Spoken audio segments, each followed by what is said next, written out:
Saudara, kalau saudara satu waktu ini pergi ke suatu tempat rekreasi, dan di tempat rekreasi itu ada wahana yang namanya roller coaster, Bapak Ibu naik apa enggak? Hah? Naik apa enggak? Ini kayaknya dibedakan terkait dengan umur. Betul? Jangan gitu. Jadi istilahnya saya juga makin tua. Dulu sih seneng banget tuh ya.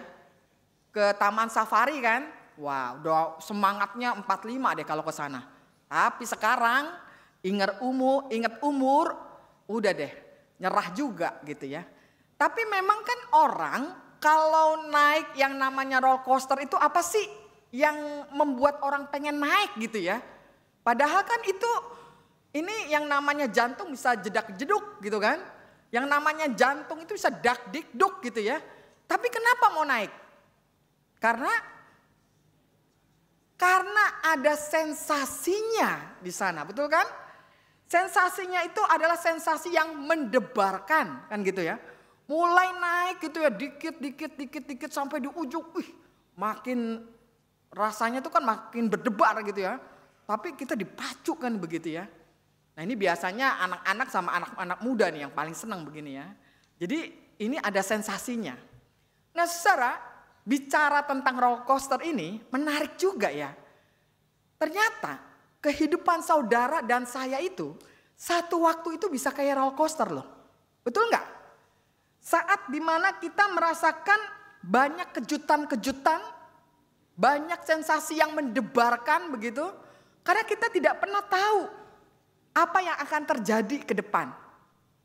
Kita akan merasakan betul bagaimana hal-hal yang mendebarkan itu membuat kita kadang-kadang, ya kalau naik roller coaster berdebarnya senang gitu kan setelah itu ya. Tapi kalau ini roller coaster kehidupan, mungkin kita terbalik gitu ya. Kita berteriak juga, tapi kita berteriak dengan rasa kesel, marah, jengkel gitu kan. Karena merasakan bagaimana hidup ada di satu situasi di mana kita mencapai puncak, tapi setelah kita mencapai puncak, kita bisa terjun bebas dari sana begitu ya. Kita bisa berada di dalam keadaan yang justru sebaliknya. Membuat kita merasa tidak berdaya, membuat kita merasa terguncang, membuat kita merasa meluncur tajam ke bawah begitu. Membawa kita ke titik di mana titik yang paling rendah di dalam kehidupan kita. Dan hal seperti ini saudara-saudara tentu sangat kita rasakan ya. Mungkin saudara ingat ya bahwa sebelum pandemi COVID-19 itu Indonesia kan digadang-gadang ya. Indonesia digadang-gadang menjadi Indonesia emas di tahun 2045. Wah, ini kan udah semua mata berbinar-binar nih ya, bukan hanya presidennya gitu kan. Tapi kita sebagai bangsa Indonesia bangga juga ini ya. Selalu dijelek-jelekan ya negara kita. Tahu-tahu dikatakan akan ada Indonesia emas di tahun 2045. Tapi apa yang terjadi? Ya seperti roller coaster itu tadi. Udah di puncak begitu ya, udah seneng. Tapi yang terjadi ada krisis kesehatan global. Ya, ada COVID-19. Semuanya menjadi berubah. Bahkan benar-benar banyak orang mengalami tekanan-tekanan. Coba tanya kepada pengusaha di sini. Dulu mungkin kalau dapetin proyek itu gampang, betul kan? Nah sekarang coba, banyak pengusaha mengalami kekurangan proyek. Dan banyak mengalami pemasukan yang sangat drastis menurun. Bukan hanya pengusaha, tapi juga anak-anak di zaman sekarang ini juga mengalami apa yang namanya kekurangan kasih dan perhatian dari orang tuanya. Karena katanya orang tuanya super sibuk. Tapi para orang tua pun juga banyak saya dengar bagaimana mengeluhkan soal anak-anaknya, soal perhatian, dukungan, kepedulian dan lain sebagainya. Dan sekarang ini pun juga kita melihat bagaimana para pekerja mulai mengalami kekurangan motivasi. Akibat kondisi perusahaan yang mulai ada yang goyah, udah mulai mikir-mikir nih. Waduh kalau jobless gimana nih? Waduh nanti saya akan dapat pengganti nggak nih dari pekerjaan saya? Ataupun juga mungkin secara rohani Bapak Ibu. Kita juga mengalami satu situasi kekurangan kasih, kekurangan pengharapan, kekurangan iman kita menjadi lemah. Dan doa-doa kita menjadi hambar. Hanya sekedar berdoa saja. Karena ya itu, situasinya kayak roller coaster tadi berubah 180 derajat. Nah saudara, menarik kalau hari ini Bapak Ibu dan saya berjumpa nih dengan bagian-bagian pembacaan Alkitab. Karena pada pembacaan Alkitab ini saudara, kita melihat di sana ada peristiwa pernikahan di Kana. Nah di tengah-tengah sukacita, ini kayak naik roller coaster ya, roller coaster itu ya. Itu di tengah-tengah sukacita, namanya pesta pernikahan begitu ya. Itu wah udah gambarannya kebahagiaan, sukacita, kegembiraannya, wah sorak-sorai gitulah pokoknya ya. Tapi apa yang terjadi saudara-saudara? Ternyata pada situasi di titik itulah terjadi apa yang namanya kekurangan anggur. Nah saudara, itulah krisis. Krisis itu nggak bisa kita tahan-tahan. Dia bisa terjadi kapan saja tanpa prediksi kita. Yang pada akhirnya kita juga dari tadinya senangnya luar biasa, menjadi ketar-ketirnya luar biasa. Nah saudara, ini sesuatu yang menarik juga ya. Karena di dalam pembacaan kita ini, kan dikatakan di sana ada pemimpin pesta. Masa iya sih? Masih kurang seorang pemimpin pesta. Masa seorang pemimpin pesta nggak bisa memprediksi sampai kekurangan anggur kan gitu ya. Tapi inilah cerita yang terjadi begitu. Walaupun ada pemimpin pesta sekalipun, tetapi ternyata tidak mampu memperhitungkan apa yang terjadi. Sehingga segala persiapan-persiapan yang seakan sudah full, sudah penuh, sudah sempurna begitu ya. Tetapi masih ada saja sesuatu yang membuat orang begitu takut. Kenapa? Karena kita tahu saudara bahwa yang namanya anggur itu kalau nggak ada, kalau di kita sih mungkin kalau di pesta nggak ada anggur masih nggak apa-apa kan ya. Nggak apa-apa gitu ya, nggak ada wine, nggak ada anggur, malah banyak yang nggak ada gitu kan. Nah tapi kalau nggak ada makanan begitu ya, kekurangan makanan atau minuman, wah mungkin kita bisa geger-gegeran gitu. Ini apa-apaan ini kan gitu ya. Nah tapi pada zaman Yesus pada waktu itu, memang ini anggur kan sebuah lambang. Lambang soal apa? Lambang soal sukacita, kehangatan, penghormatan kepada para tamu yang datang. Nah kalau sampai kekurangan begitu, semua bisa menjadi panik dan bingung. Tapi mari kita lihat bagaimana seorang Maria ini bertindak. Saudara, orang kadang-kadang kalau panik kan jadi bingung ya mau mengerjakan apa begitu ya. Malah kadang-kadang jadi diem. Nah tapi seorang Maria ini dalam gambaran perikop yang kita baca, itu yang dilakukan itu tidak menjadi diam. Dia malah tidak larut di dalam masalah yang ada. Tapi mengambil peran di sana. Jadi kalau panik begitu kan biasanya apa sih yang terjadi? Biasanya orang akan saling menyalahkan. Biasanya orang akan cepat-cepat mencari kambing hitam. Siapa nih biangnya gitu kan? Nah tetapi saudara, Maria ibu Yesus di dalam cerita yang kita baca, dia enggak panik. Dia panik, maksud saya dia panik. Tapi dia bukan panik yang kemudian jadi diem begitu ya. Tapi dia bergerak. Dia bangkit, dia berinisiatif mencari jalan keluar. Dan apa yang dilakukannya? Dia menemui Yesus. Nah pertanyaannya kemudian, dari semua orang yang ada di situ, ada pemimpin pesta, mungkin ada keluarga dari yang menikah begitu ya. Kok kenapa ya? Seorang Maria ini perginya kepada Yesus kan gitu ya. Kenapa enggak pada yang lain? Kan dia anaknya Bu. Ya biar anaknya juga, bahkan mungkin kadang-kadang orang tua kan menyepelekan anak gitu ya. Ah ini mah anak mah sok tahu aja gitu kan. Ini urusan orang tua kan gitu ya. Tapi pada waktu itu Maria itu menemui Yesus gitu ya. Apa sebabnya? Saudara-saudara kita harus tahu bahwa Maria ini ketika melahirkan Yesus kan melahirkan dari kuasa Roh Kudus. Nah, yang saya pelajari ya dalam sosok Maria ini orang yang setia dan taat. Istilahnya saya mau mengatakan Maria ini orang yang tidak neko-neko gitu loh. Orang yang tipenya nggak macem-macem. Satu diberikannya dia akan setia pada yang satu itu.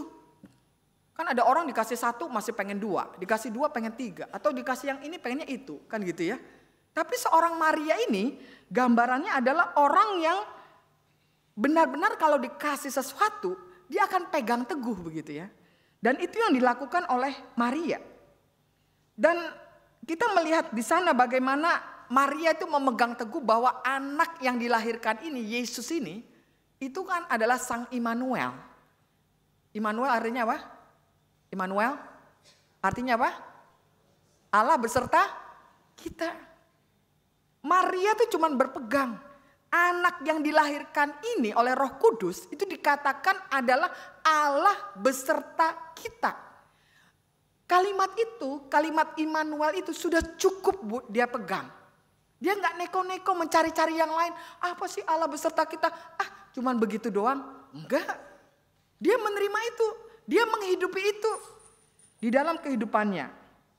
Makanya pada waktu itu Maria ini ya ada di dalam situasi krisis semacam itu, dia mempercayakan sepenuhnya hidupnya kepada Yesus. Nah, apakah kemudian bagi Maria selesai ketika dia udah serahkan saja sama Yesus semuanya pasti beres? Kan begitu ya. Tapi di dalam penceritaan kita justru Yesus itu menjawab. Ini kalau mau dibilang anak kurang sopan bisa gitu ya. Tapi juga mungkin dibilang anak kurang ajar mungkin bisa juga gitu ya. Soalnya apa? Ketika Maria menyampaikan bahwa ini saking paniknya ya kan sebenarnya dibilangnya bahwa anggur itu kekurangan anggur kan yang terjadi. Tapi apa yang dikatakan Yesus yang dikatakan Maria kepada Yesus? Bukan kekurangan, coba baca di dalam Alkitab. Apa itu? Kehabisan anggur. Padahal keterangannya kekurangan anggur. Tapi ya memang emak-emak pada begitu kali ya. Emak-emak suka mendramatisir itu terjadi juga gitu. Adanya kekurangan anggur dibilangnya kehabisan anggur kan gitu ya. Tapi apa jawab Yesus pada waktu itu? Apakah semua ketika menyampaikan kepada Yesus semuanya beres? Enggak. Yesus malah menjawab begini, mau apakah engkau dari aku ibu? Kan itu kata-kata yang didengar gak enak ya.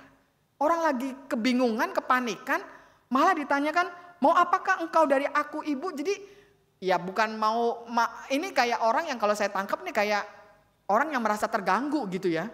Mau apa sih gitu kan? Nah saudara, apakah memang dalam hal ini Tuhan Yesus tidak peduli? Kita nggak bisa melihat hal ini dari kata-kata itu langsung. Sebab apa? Menurut saya ada dua hal yang kita bisa perhatikan. Pertama gini, sikap Yesus dengan mengatakan mau apakah engkau daripadaku, itu sebenarnya dapat diterjemahkan begini. Apakah ini menjadi bagian dari kehendak ilahiku? Jadi sebenarnya Yesus justru di sini mau menunjukkan bahwa hubungannya dengan Bapa surgawi itu lebih utama daripada hubungannya dengan manusia. Dan manusia ini dalam hal ini adalah Maria. Sebab dia mengatakan bahwa apakah ini menjadi bagian dari keilahianku. Namun saudara, di sini kita melihat bahwa Yesus tidak pernah, sebenarnya maksud di sini bukan merendahkan Maria, bukan menghina Maria. Karena kan faktanya Yesus pada akhirnya melakukan mujizat begitu ya. Tapi dia ingin menunjukkan sebenarnya begini, kalau kita lihat dari sikap Yesus itu. Yesus sebenarnya mau menunjukkan penghormatan kepada Maria dengan memenuhi kebutuhannya. Tetapi sekaligus, nah ini, memperlihatkan ketaatannya kepada kehendak Bapaknya. Ini adalah contoh yang sempurna sebenarnya sebagai manusia. Bahwa di dalam hidup ini kita harus menghormati keluarga. Tetapi di lain sisi tanpa mengabaikan panggilan Tuhan. Jangan karena, ini keluarga yang minta. Jadi seakan-akan kita bisa mengabaikan Tuhan. Nah, Yesus tidak begitu. Walaupun ibunya sendiri yang meminta dia tetap menghormati ibunya, tapi dia tetap setia kepada panggilannya, kehendak Bapaknya. Makanya dia menyebutkan di sini ya bahwa ini menjadi apakah ini, jadi pertanyaan mau apakah engkau daripadaku itu, apakah ini menjadi bagian dari kehendak yang Allah inginkan dalam diriku, gitu ya. Nah, itu yang pertama. Lalu yang kedua, terus dikatakan bahwa mau apa ibu dariku, karena saatku belum tiba. Apa maksudnya saatku belum tiba? Ini kan mau mengatakan begini Bapak Ibu, bahwa kuasa Allah itu tidak bisa diatur manusia. Bahwa kuasa Allah itu tidak bisa diatur manusia sekalipun.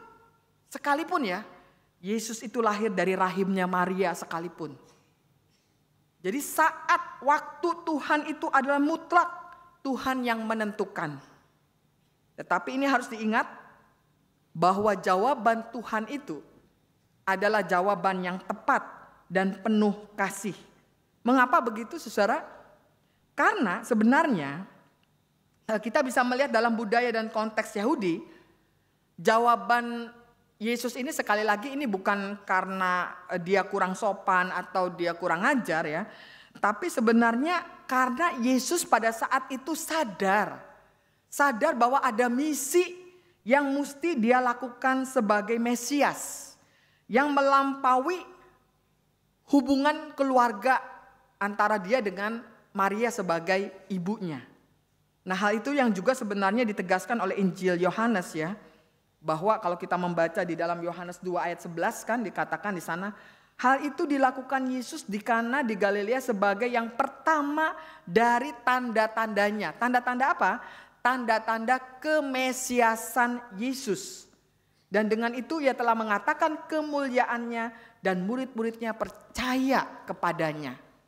Itu ya, mujizat yang dibuat Yesus itu oleh Yohanes dipandang sebagai tanda-tanda. Bukan hanya sekedar mujizat ya, tapi sebagai tanda-tanda kemesiasan Yesus. Dan ternyata itu betul-betul terbukti kemesiasan Yesus itu. Dari peristiwa berubahnya air menjadi anggur. Saudara, di sini dikatakan bahwa air itu ada di dalam 6 tempayan. Ya, yang 6 tempayan itu di dalamnya terdiri dari 80 buyung air atau 120 liter. Ya, dari setiap tempayan itu. Dan itu dilakukan untuk apa? Ternyata itu dilakukan untuk pembasuhan atau pencucian kaki dan tangan yang memang merupakan adat istiadat keagamaan orang-orang Yahudi kan. Jadi mereka tuh kalau mau makan tuh mesti cuci tangan, cuci kaki dulu gitu. Nggak kayak kita kadang-kadang malas cuci tangan main caplok aja kan gitu ya. Nah, orang Yahudi nggak begitu. Ini aturan adat istiadat yang ketat sekali dilakukan. Nah, yang menarik lagi saudara, justru air dari yang namanya pembasuhan atau pencucian kaki itu sungguh-sungguh bisa menjadi karya mujizat Yesus yang kalau kita lihat ini betul-betul kuasa firman itu terjadi. Kenapa? Karena hal itu terjadi kalau kita perhatikan Bapak Ibu, terjadi dari kuasa firman yang kalau kita lihat kan di dalam penciptaan dunia ini kan dari yang kosong menjadi ada kan gitu ya. Yang disebut dengan ex nihilo gitu ya. Dari sesuatu yang tadinya tidak ada menjadi ada kan gitu ya. Tetapi kalau kita perhatikan di dalam perikop yang kita baca ini, itu bukan hanya kuasa firman Tuhan itu bukan hanya terjadi dari yang tidak ada menjadi ada, dari yang tidak berarti menjadi luar biasa berartinya. Ya. Kenapa? Karena kita tahu ya, air itu kan di dalam kimianya itu terdiri dari apa? Terdiri dari oksigen dan hidrogen, gitu kan? 2 hal ya. Nah, tapi diubah menjadi anggur, ya kan? Nah, anggur ini apa? Kalau kita minum anggur itu Bapak Ibu, katanya anggur itu kan juga punya kekuatan khasiat ya untuk menyembuhkan penyakit. Ya mungkin penyakit kanker gitu ya.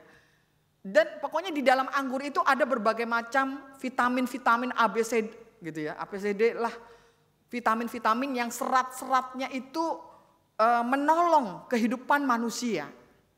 Nah, saudara, kalau kita memperhatikan perubahan air menjadi anggur ini kan mau mengatakan betapa luar biasanya gitu ya karya mujizat Yesus itu lewat firman-Nya. Sebab air buah anggur itu mengandung oksigen dan serat yang tinggi. Sehingga air anggur itu memiliki khasiat yang meningkatkan daya tahan tubuh dari air yang biasa menjadi anggur. Nah, karya mujizat Kristus ini mengubah air menjadi anggur menyatakan sebenarnya bahwa Dia adalah sumber keselamatan yang menyediakan anugerah pemeliharaan yang utuh, yang sempurna bagi manusia. Sehingga mengaruniakan keselamatan itu kepada manusia, sehingga yang percaya kepadanya yang biasa-biasa saja pada akhirnya bisa menjadi luar biasa. Dan yang kedua, saudara, bahwa di dalam peristiwa mujizat itu mengubah air menjadi anggur, ya, Yesus mengubah dari yang tidak ada menjadi ada. Itu juga mungkin kita ingat, terus jadi yang tidak berarti menjadi berarti. Kita ingat peristiwa apa itu? Mujizat apa itu? Dari yang tidak berarti menjadi berarti. Mujizat apa yang Bapak Ibu ingat? 5 roti dan 2 ikan. Iya kan? Yesus mengubah dari yang cuma 5 roti 2 ikan itu menjadi berlimpah-limpah jumlahnya sehingga bisa mencukupkan lebih bahkan 5.000 orang. Nah, saudara-saudara, apa artinya itu di dalam kehidupan kita? Nah, sekarang kita bisa bicara di sini saudara tentang karunia talenta. Ya, seperti yang tadi kita baca di dalam Korintus, ya kan? Saudara, gereja termasuk dalam hal ini GKI Surya Utama ini bisa menjadi kekuatan yang luar biasa loh.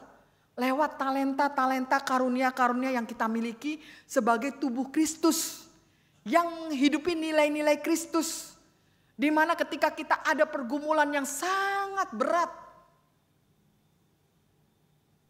di mana kita sebagai tubuh Kristus bisa saling menopang satu dengan yang lainnya. Memperhatikan yang sakit, memperhatikan yang berduka, supaya bisa melewati beratnya pergumulan yang mereka hadapi.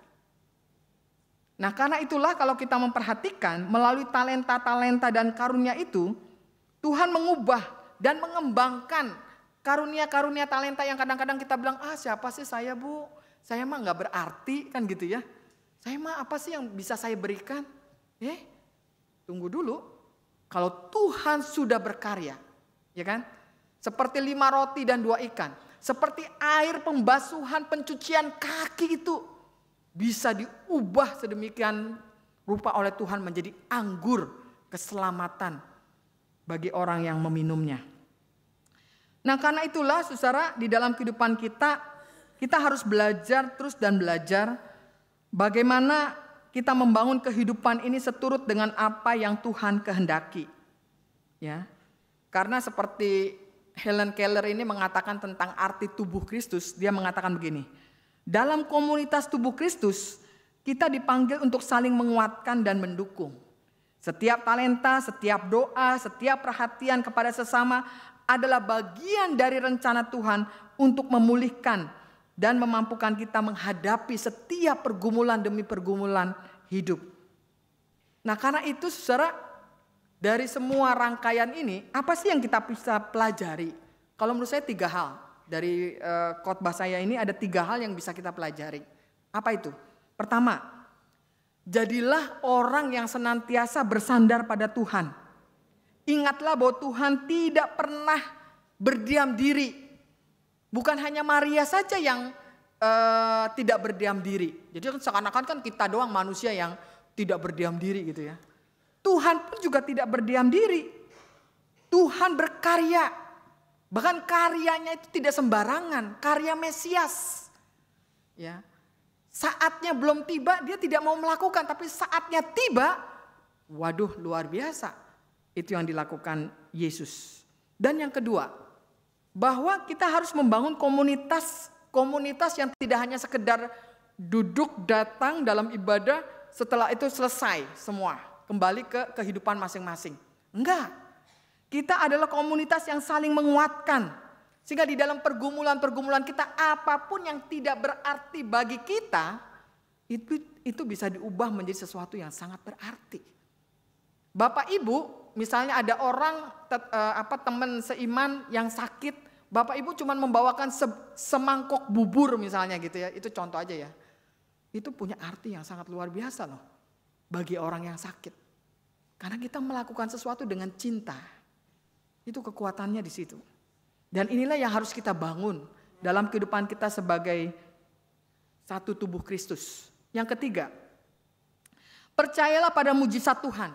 Saudara masih percaya sama mujizat Tuhan? Masih percaya sama mujizat Tuhan? Ya. Kalau kita percaya pada mujizat Tuhan itu bukan hanya terjadi dulu pertama kali pada waktu Yesus menyatakan tanda-tandanya itu di Kana. Tapi kini, sekarang ini mujizat Tuhan itu terjadi. Karena pada mujizat Tuhan itu di dalam kekurangan, di dalam krisis, percayalah bahwa Tuhan bekerja untuk mendatangkan kebaikan bagi kehidupan kita, untuk mendatangkan keselamatan. Nah, karena itu ini yang harus kita ingat. Seorang Nelson Mandela pernah mengatakan begini Bapak Ibu. Hidup kita ini tidak pernah bebas dari yang namanya kejatuhan. Tetapi ingatlah bahwa Tuhan itu mampu untuk membangkitkan kita kembali di dalam kekuatannya yang besar dan berlimpah-limpah. Dan itulah yang terjadi. Seperti air anggur, yang air diubah menjadi air anggur. Dan air anggur ini adalah air anggur yang rasanya itu luar biasa. Bukan saja yang pertama saja yang enak. Sampai akhir pun air anggur itu tetap enak. Dan itulah air anggur dari surga. Itulah air anggur yang menyegarkan kehidupan kita. Sehingga walaupun krisis ini seperti roller coaster gitu ya. Dan mungkin kita harus mengalami terjun bebas, jangan ditakuti.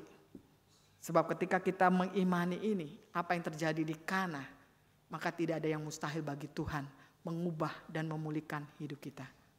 Amin.